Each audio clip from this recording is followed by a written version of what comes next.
Welcome to another episode of Local Takedown, where win or lose, I show you one of my best rounds of the past week to display my progress as well as help you become a better player overall with commentary from yours truly. In today's episode, we'll be taking a look at me piloting Ruby Sapphire against Amethyst Steel. How is it going, my fellow lore seekers? This is LSP Terrace here on the microphone commentating another episode 2 of Locals Takedown or Local Takedown. Deciding if I'll put the S there or not. This is a pretty interesting matchup here. We have Amethyst Steel versus my Ruby Sapphire. It's not really my Ruby Sapphire. Shout out to Sailor, pretty much running one of his lists that he showed off, like card for card. Just been trying to get as much practice as I can with Ruby Sapphire, and it's what I plan to be using pretty much this entire set. It's extremely strong. Coming into this matchup, we both kind of knew what we were playing. We were both 2-0 at this point, last round of the locals. Not a huge local turnout, but you know, practice is practice, especially if it's against other really good players, which Craig definitely is. This is my first experience going against him, but yeah, he played very, very well. And so coming into this matchup, I already knew that Amethyst Steel was kind of in the beatdown situation, right? They're going to want to get down good early characters and just try to accrue as much lore as they can early into the game so that, you know, purple Amethyst, you know, can do what it really loves to do, which is get to that 10 to 14 lore range where you're pretty much in danger of just being killed by goats, essentially. And then me, as Ruby Sapphire, I'm just trying to gain as much value and just kind of build up my resources early game so that I can kind of overbear this deck going into the late game, hopefully stopping them in their tracks. So I'm going to start here with a good old develop your brain, just trying to get some choices. I'm going to choose the popsicle there. So with this camera angle, unfortunately, we're not going to be able to see Craig's hand too much, but that's totally fine. I think for me personally, being able to see my hand, being able to just kind of see what my choices could have been and how maybe I could have played a little bit differently is what really helps me here. Okay, so he's going to start off with a Robin Hood. Robin Hood, very, very good. Robin Hood shift line, extremely powerful. I'm going to go ahead and start off playing a popsicle. You know, it's always nice to draw cards before you decide what to ink or what you want to do afterwards. Whatever color you're playing. If you have the ability to draw cards, I would say do that first, then choose what you're going to do afterwards. So he's going to go followed up with another 2 1-drops, really putting the pressure on me. Gets his first bit of lore in there. You know, he's putting down a Chernabog and another Robin Hood. So even if I wanted to stop the Robin Hood shift here, I really would have no way to do that. So I'm just going to go ahead, drop this Quill down, get some ramp going on. Seeing as how I'm sitting on some Mauis, unfortunately, I think when I mulliganed, I drew 3 Mauis. So what you're going to see in this first round is a lot of tough draws for me, which leads to really tough decision making and a lot of catching up I'm pretty much getting set up for. So he's going to go ahead, crack a Chernabog Followers, takes himself to 2 lore, draws that card. Pretty good. Chernabog, definitely seeing a lot more play now this set since, you know, you're not dealing with Amber Steel as much to hit you with the Cinderella. He's going to drop the Benja. It's going to be painful. My Quill goes away. But we still do have some popsicles here if we do find a Flaversham. So our draw engine is not completely shut off. And then pretty much a lot of what we're doing here ends up being forced due to our opponent's board and decisions. So even if we wanted to play something else there, it was just always going to have to be the Maui. And sometimes you're put in that position. Sometimes you're kind of in a spot where you have choices you want to make, but unfortunately, like, your decisions are practically made for you, especially when you're in a situation where you're trying to catch up or you're just trying to mitigate your opponent's board. You know, Craig's, like I said, his goal here is to just be the beatdown, just to lay bodies on the board, force me to react to them, and then hopefully I can react to them, and then, you know, me be able to take over. That's kind of my game plan. So he's going to keep his momentum going with the rabbit. Always love to get a rabbit down. Guaranteed 2 cards there. He's going to quest up, go into 7. So even though, you know, he didn't have the Robin Hood line, you know, this little Robin Hood is still putting in work. So once again, another situation where due to our hand, due to the board situation, we have to play this Madame Medusa. I don't think we had an ability not to. We're going to use the Maui take out the Robin Hood just to deny the shift. And unfortunately, this bench is going to have to stay on the board. Our hand is literally just a 1 jump and another Maui. So we're really struggling here. We really want to see a Flaversham, something to help us, you know, a Flaversham, How Far I'll Go, Grandma Tala, something to get us to keep drawing some cards here. And he's tapping out to go ahead and play that big Robin Hood. So even though the Benja tapped for 2, you know, maybe there's a good argument for taking out the Benja instead of the Robin Hood.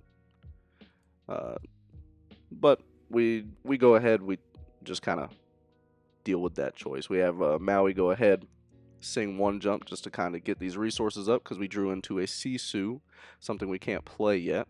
And we're just going to go ahead and play this other Maui instead of inking it for the turn just to get some 2 big bodies on the board. You know, if he wants to take out 1 Maui, you know, it could be anything like a Tinkerbell, let the Storm Rage on, something where we're at least threatening with another Maui that he's going to have to deal with here.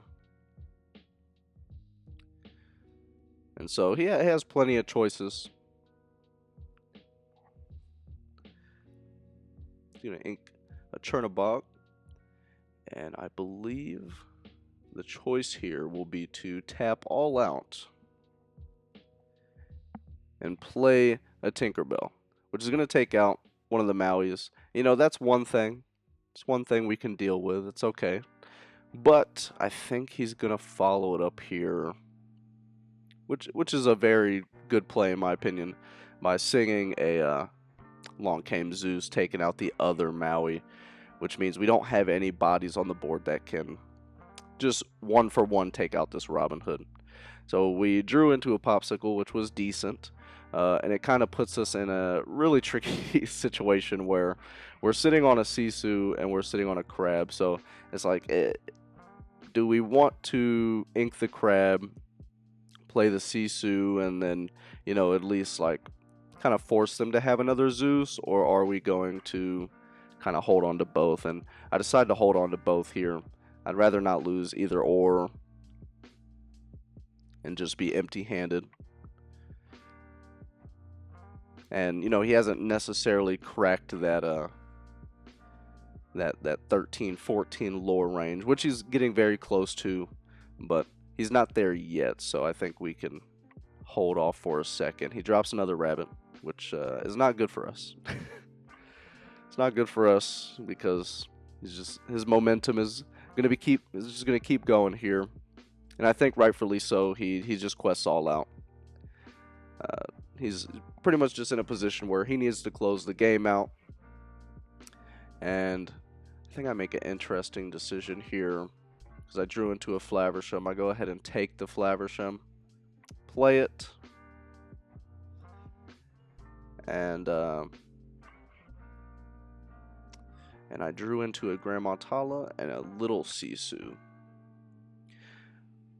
Pretty sure the decision here is most likely going to be to ink this little Sisu, play the Grandma Tala, maybe, you know, just kind of find some more answers we can put in our hands to keep. It ends up being a How Far I'll Go and a 1 jump, not necessarily 2 cards we're looking for at this stage. And I think we just go ahead and sing the How Far I'll Go. Maybe we can find a Be Prepared, which we do not. We run into another Tamatoa and a dragon there. We take the dragon to the hand, and Tamatoa goes down to the inkwell. And yeah, I mean, essentially we're put in a position where it's be prepared or bust. You know, he has 1, 2, 3, 4, 5, 18 lore represented on board.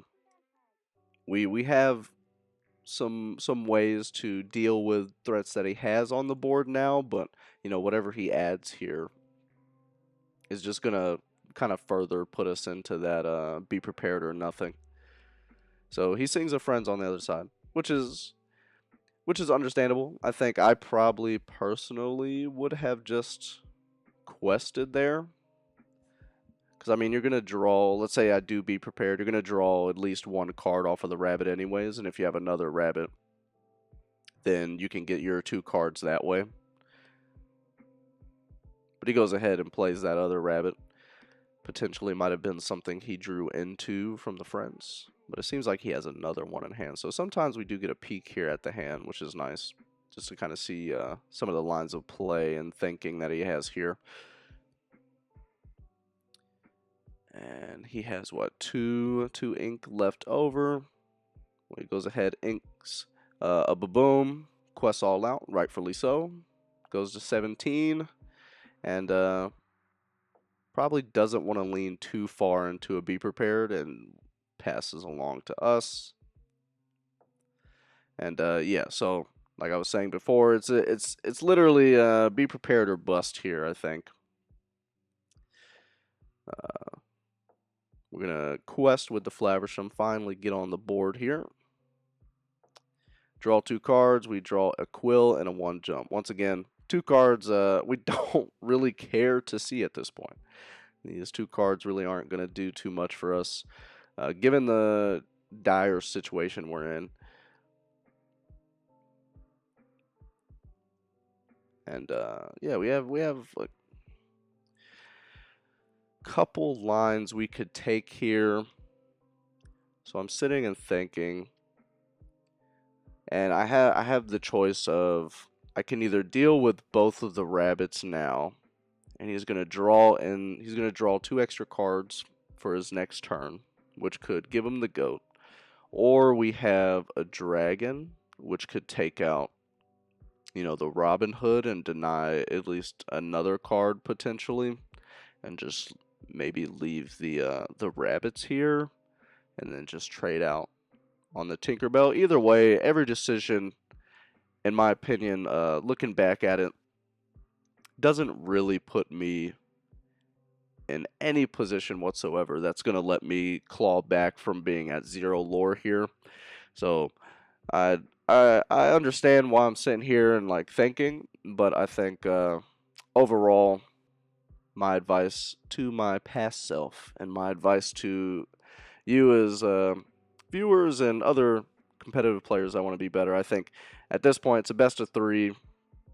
It's probably just concede, go to the next game at this point, because he's guaranteed getting to 18, 19 now, and then it's literally just play goat at any time while also just playing any threat, and I have to deal with it.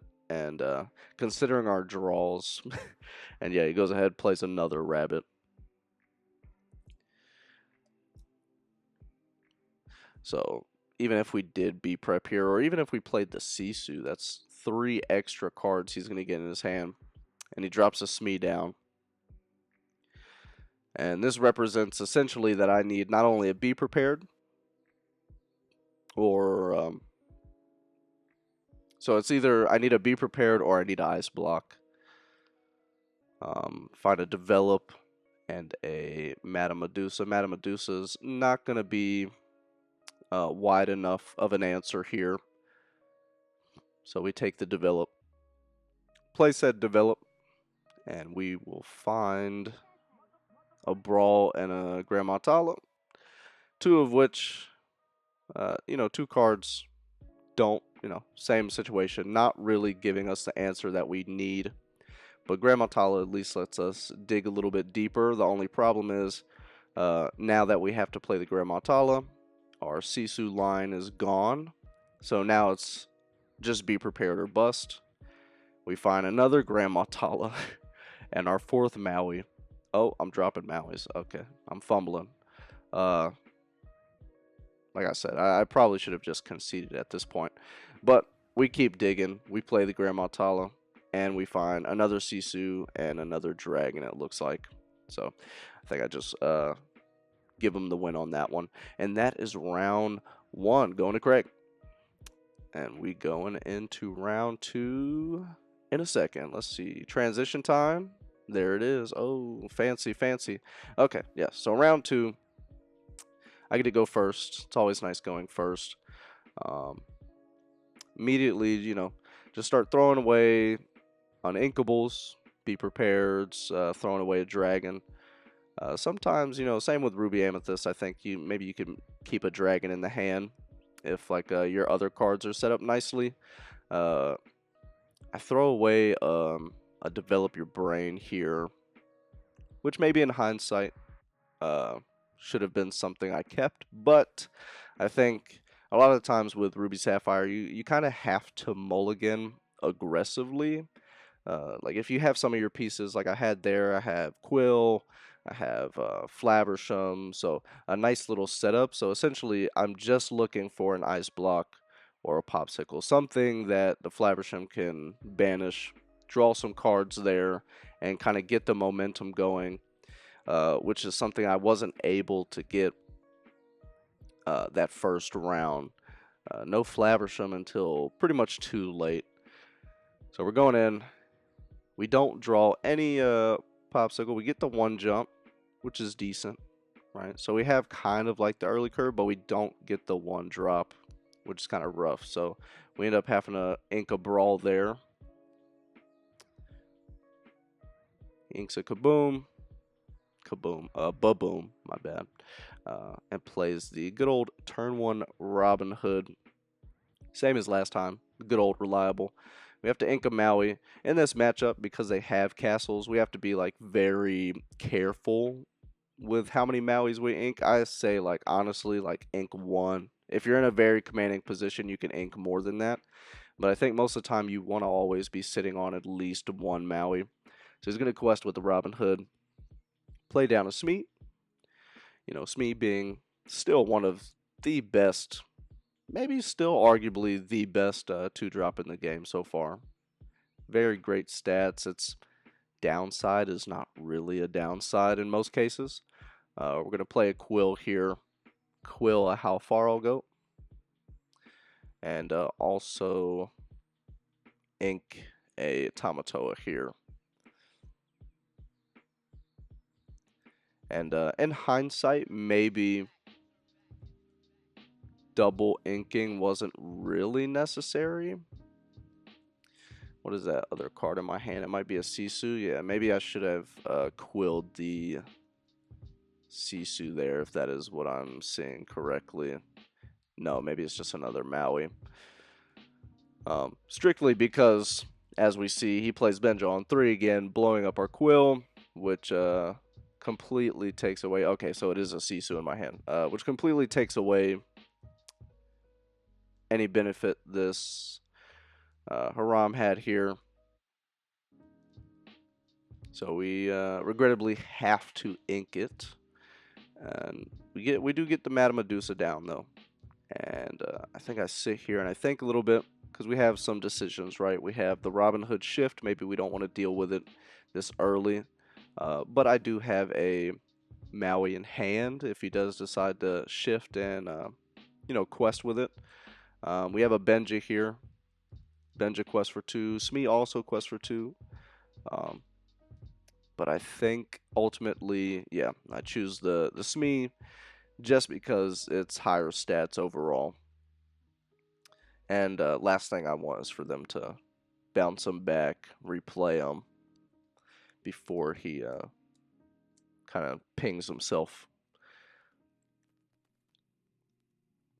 So once again, very similar to round 1. We're in a situation where they're playing Beatdown, and we have a very slow start, and we're trying to just kind of get some type of board advantage so that when we do eventually draw into our momentum, we can, start to overtake. So he plays the goat there. Very good for him. just understanding his role here and understanding how aggressive he needs to be. So we drew into another Medusa. I ink the Maui, which kind of is, and what you see a lot with this game is like your inking decisions can really kind of snowball. We go ahead and play the other Medusa to take out the Robin Hood, and then we use the Medusa previously to go ahead and trade it into the bench there. But yeah, as I was saying, so like a lot of the times your inking decisions can snowball, and I think that's what we saw when I played the quill and inked the How Far I'll Go, because the How Far I'll Go represented another way to be able to ramp, but also another way to dig for something that we needed. He goes ahead and plays a Robin Hood here, and I think it would have been better to quill the Sisu 100% in hindsight. I think that was a misplay on my part. So he goes ahead, quest with the goat.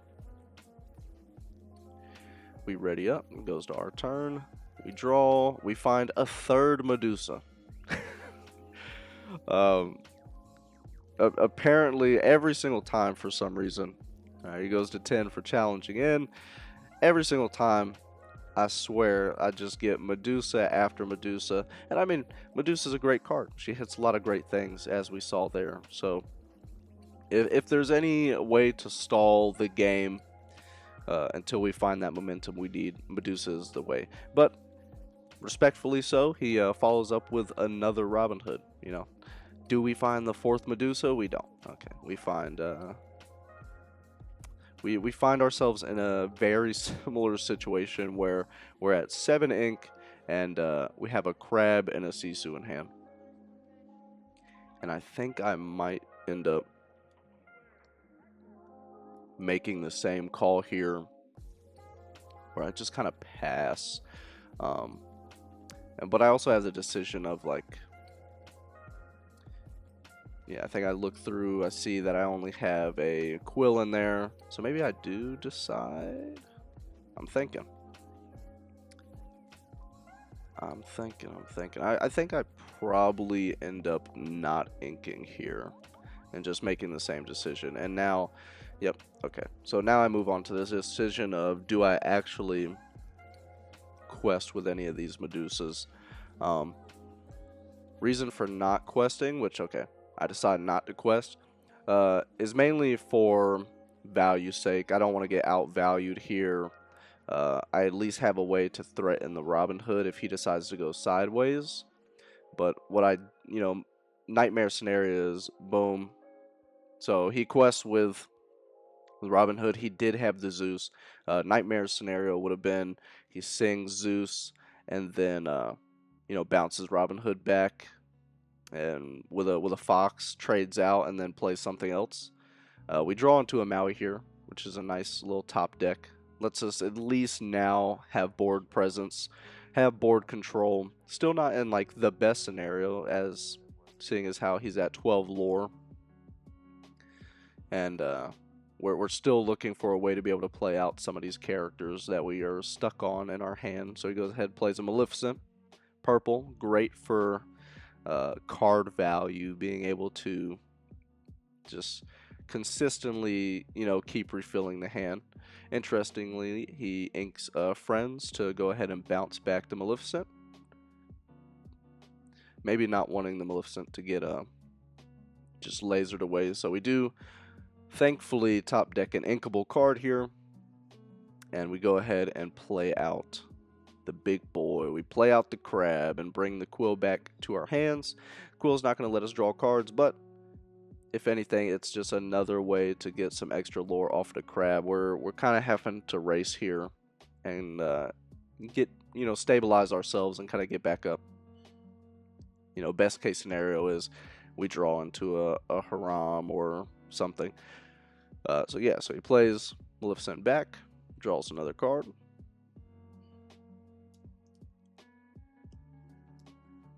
And then plays another Maleficent. So at this point, I'm like, okay, he's getting his hand, keeping his hand refilled. But now I have, even more incentive, because I was most likely going to just drop the Sisu, whether there was, even if there was only one target. But now, seeing as how we have two, Sisu gets to eat both the Maleficents, which is nice. I think we just go ahead, do what we know is going to happen. So Maui's goes, trades in with the Fox, and then we just start questing out. And now we're in a position where we can at least start racing. We have, big threats. We have big bodies on the board, and we're just opting to just try to, go. He's going to play a Robin Hood, and then he passes. Okay. So manageable. Could have been a lot worse. We draw into a Be Prepared, which is definitely something we're not wanting to play. So I tap 6 to play 2 Quills. Don't quill the Be Prepared just because I don't see a reason to. And we quest all out, going up to 12. Just that fast.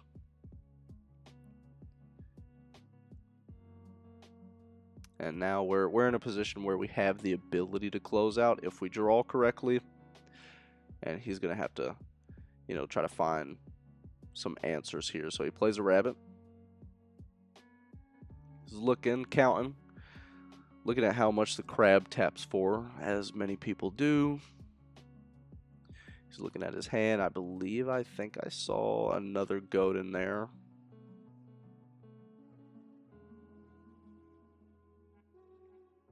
Always respecting when players, take reasonable time to sit and think their lines through, especially when you're looking at a board that,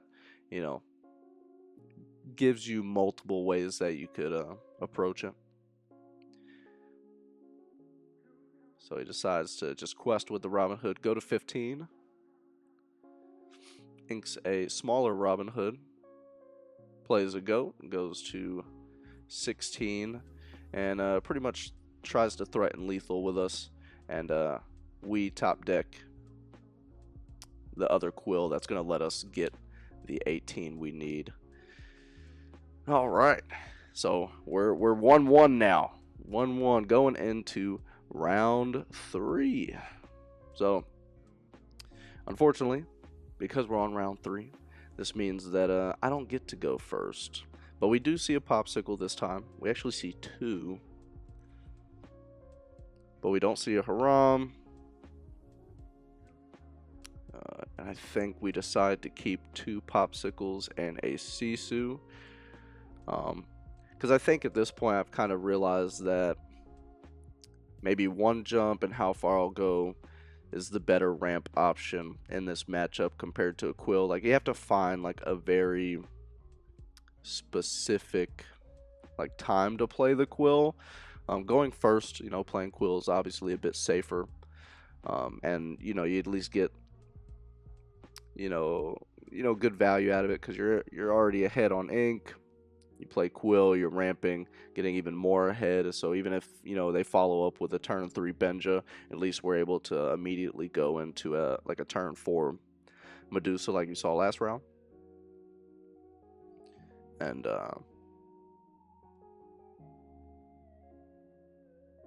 yeah, I don't know what decision. Oh yeah, okay, I remember what happened here. I think he actually, when he mulliganed, he ended up putting back into the deck. And so I just opt to let him draw the top 4 and just let it be like that. Didn't really have like a judge per se, and so we just kind of agreed, let him take the top 4. Because we do get a peek at his hand this time. So we see just kind of our typical early. He goes first, inks the Robin Hood, plays the Chernobog Followers. And we're going to go ahead and ink the most expensive card in our hand, the Dragon, to play the Popsicle. Draw. We draw into a Brawl. I think he just drew into the Robin Hood, which he inks there. And plays the good old Smee. Opts not to pop the Followers, which makes total sense, seeing as how we have nothing on board to threaten it. We ink the Quill, because we're not trying to get Benjed again. We go ahead and play the Popsicle, draw into a Sisu. These Sisus love to be in our hands early, it seems. And then we're gonna go ahead, be ink efficient here, and play this ice block. First ice block we've seen all 3 rounds. Look at that. You know, it's called Sisu on ice, and yet we've barely seen the ice. Granted, this list only has 2 of them instead of the 3 that I previously had. So we see him quest all out here, and he plays a fox on the followers, which honestly is pretty good for us, because last thing we needed was for him to commit another body on the board that we have to deal with. You know, at least in this scenario, he still only has 2, so we ink another quill. And I think we go ahead and play this little Sisu that we kept. So in this round, we decide to go small Sisu rather than quill, just to have something that threatens on the board. You know, purple wants to, Amethyst wants to draw cards anyways, so the majority of the time this Sisu is going to have a pretty significant amount of strength to deal with most problems.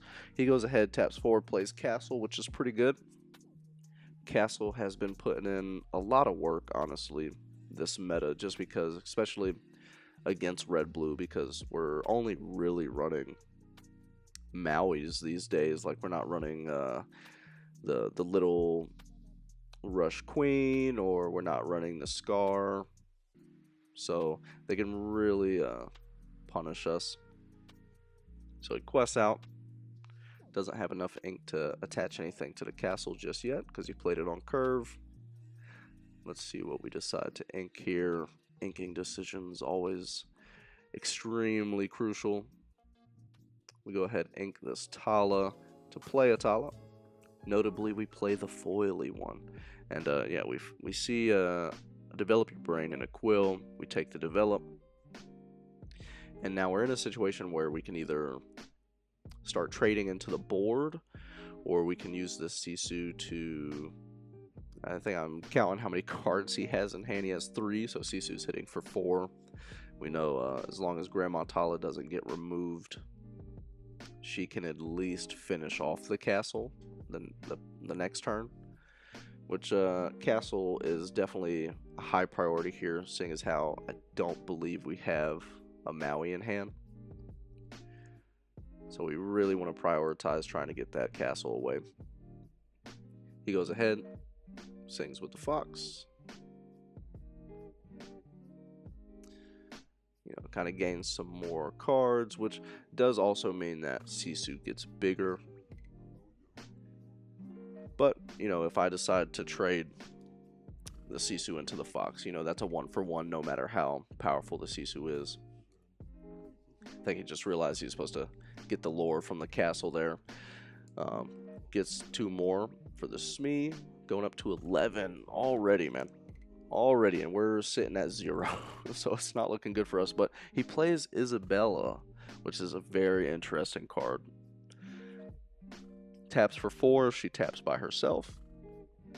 Which, I mean, if you're just going to continue to draw, cards with friends with the fox, you don't really care about questing with the fox. So, Isabella's going to be putting in work. We play a develop here. Find a dragon and a Tamatoa. We opt to take the dragon. Probably just for ink, because I don't think we want to ink where we can't really ink much of what's in our hand anyways. So we go ahead, ink the dragon, use the Tala to take. Okay, so we're going to use the Sisu first to finish off the castle, and then we're going to use Tala to trade into the fox. Yep, makes sense to me. I mean, I'm the one that did it also. So we're going to use the ice block on the Isabella, and use the power of the brawl and the ice block to go ahead, take out that threat, which is really good for us. Last thing we need is for him to go to 15 in 1 turn just off of a single character. So at this point, he's got 3 cards in hand. We have we got a lot of expensive stuff in our hand and not enough ink to really play it yet. So he goes ahead, plays a rabbit. to just continue drawing, something that we wish we could do. As you've noticed so far in all these rounds, we have yet to hit a haram on curve, which is brutal, honestly. He inks a friends and plays a Smee. So, once again, understanding understanding the matchup, understanding his position. He's in a beatdown scenario. And the cool thing is we do top deck an ink, which we needed.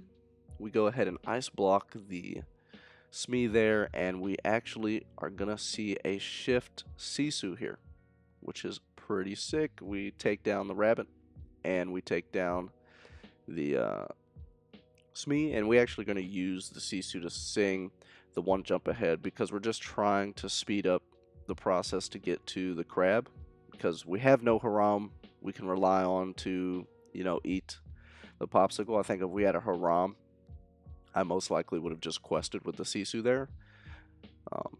But because we didn't, we need to try to get to this Tamatoa as quick as we can. We can't really wait a bunch of extra turns.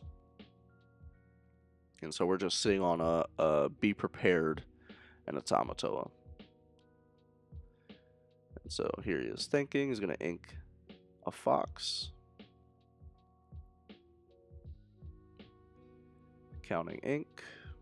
And he's going to tap 6 to play a Tinkerbell. So our Sisu gets to live another turn. But also, he is playing something that threatens the Sisu. Unfortunately, we draw into another Be Prepared.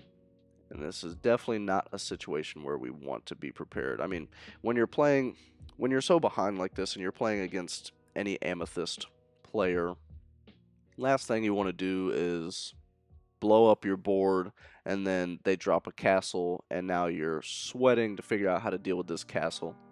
So I think I'm debating whether or not I'm going to quest or not. Okay, so I decide to popsicle the Sisu, just out of respect, I guess, of Steel's damage. It really is just, one, it sets up a way for the Tamatoa to recur, bring back a popsicle, but also it's like you either have Zeus to remove this Sisu or the Sisu's going to be sticking around regardless. No, just in case he's running Smash. He's going to tap, play a crab, and play a small Robin Hood. So just trying to go wide here. And now he's in a position where he has to think, okay, am I going to quest here, make this Tinkerbell vulnerable, or am I going to hold back? And it looks like he decides to hang on. So we draw into a popsicle, which we decide to ink here. And we sing the Be Prepared so that we can go ahead and get this crab on the board. Honestly, I would love to hear from other players if, no matter what, singing the Be Prepared there was gonna happen. But if maybe playing the popsicle and, hopefully finding like a Flabbershim or something and kind of snowballing from there was the better decision, or if, just getting the crab out there, something that's extremely hard for Steel to deal with. If that was the better play, I think you could have easily went both lines there. We top decked a Maui after he plays a Benja, get some ice block hate. We top deck a Maui, play the popsicle, and draw into another Maui, which is doing absolutely nothing for us. We play the popsicle, and we draw into another Maui. So if you want to know what pain looks like, that's pain. that's pain. But at least we know for certain, which, I mean, all you need is one Maui to know for certain that Castle's not sticking around. But now we know 100% Maui, a Castle is definitely not going to stick around. So he goes ahead, plays a goat, going to 13. Bringing the goat back, going to 14. quest with the Benja. And now we're in another tricky situation. We go ahead, use the Maui to take out the Benja there, healing him with the Popsicle, questing with the Tamatoa, and we're just going to keep this Popsicle engine going and drawing some cards. We draw another Sisu, and I think we decide to just play it, similar to round 2, where, well, in round 2 we at least got 2 bodies off, but in this one, you know, we're not getting anything away. Like, we're not taking away any of his characters, but we're getting something that taps for 3 on the board so that we can start the race and try to close this game out.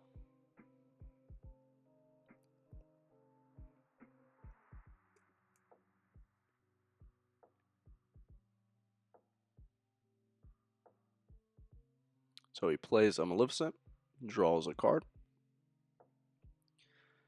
and is thinking, you know, we know he has a goat in hand. He quests with the fox. Goes ahead and plays a Smee. So decides not to play the goat there, and instead of Smee, which makes sense. Like, you probably want to hold off on the goat just to close the game out. You know, Smee is still something great. You know, it requires that we find something big to take it out. We're sitting on, you know, a B prep. So we use Maui to go ahead and take the fox out.